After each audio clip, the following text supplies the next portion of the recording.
Thank you very much, Mr. Chairman, and thanks to the Chair and Ranking Member for having this hearing and celebrating the anniversary.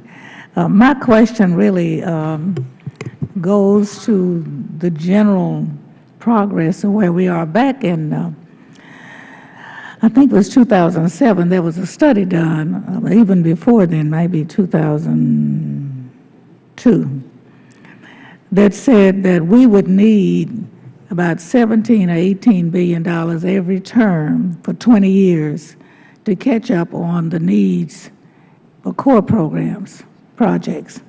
Where are we as relate to that study in progress? Is your question, Congresswoman, what is our backlog or what is our current expenditure rate? Backlog and projects, where are we in terms of the needs of the infrastructure needs, water needs of the country, and moving along with where it was determined by a major study back then? Well, we're operating our program within the budget constraints that we're faced with. One thing as a result of WRRDA 2014 that I think has been a great addition to what we're doing is the requirement that we look at deauthorizations, and that's underway. And I think that that is going to give us a better handle on not only what we have that's out there, but what is no longer required to be part of our inventory as to water resources projects that are still viable for the country. So I think as a result of that, we're going to be able to get a better understanding and handle on just exactly what how to look forward with those projects that are no longer necessary. Yeah, I know that what the budget restraints are, but I was wondering whether or not we were keeping pace to the needs. I'm from Dallas, Texas, as you know, and we've just had floods. And thank God we have the pump station going that saved a lot of homes from being flooded as much this time, and some of the work on the Trinity River paid off. But I know that it could have been better. We could have been further along. But I know that other places are dealing with some of this major weather change and the type of flooding disasters we're having. And based on that, was a very major study back then on what was projected the needs to be.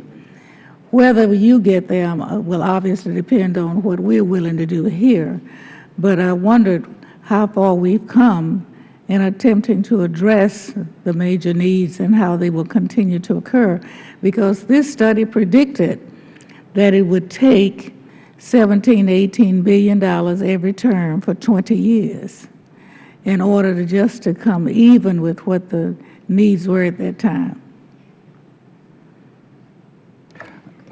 I don't have a number for you, Congresswoman, but what I would say is that it goes back to our challenge with the requirements and the resources as a country overall.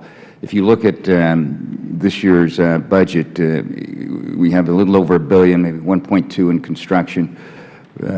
If we were to complete all of the construction of the projects that we are going to work with that money, it's about $23 billion we would need. We're obviously not going to have that. So, you know, simple math, it's about 15 years it's going to take to do that work. So part of what WRRDA does is it gives us this opportunity to look at alternative financing, which we're aggressively doing now, because the Federal Government cannot do this on its own. But there are many, many more requirements out there than there are dollars available, and the Federal Government cannot do this. So we're working aggressively to find public-private partnerships, contributed funds, and other methods that will help us sustain a program that is currently unsustainable. Thank you very much. Thank you, Mr. Chairman.